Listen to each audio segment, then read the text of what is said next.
When a cavity on the chewing or occlusal surface of the tooth is evident, a filling is needed.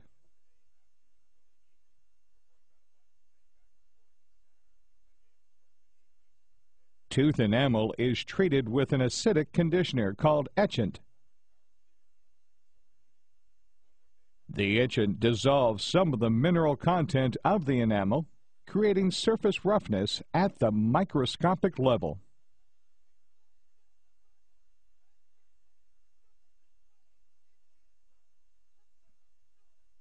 A frosted glass appearance of the treated surface appears after the etchant is introduced.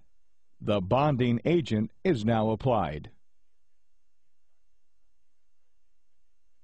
Bonding agent flows into the surface roughness, creating resin tags. When hardened with a special curing light, resin tags provide micromechanical attachment of the bonding agent to the etched enamel surface. Dental composite is then added incrementally to build the bulk of the restoration.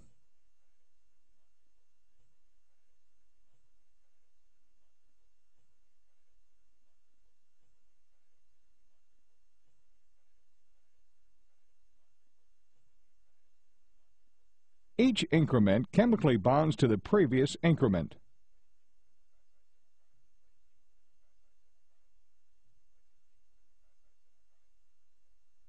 Composite fillings have both a micromechanical and chemical bond to the tooth to ensure its strength and durability.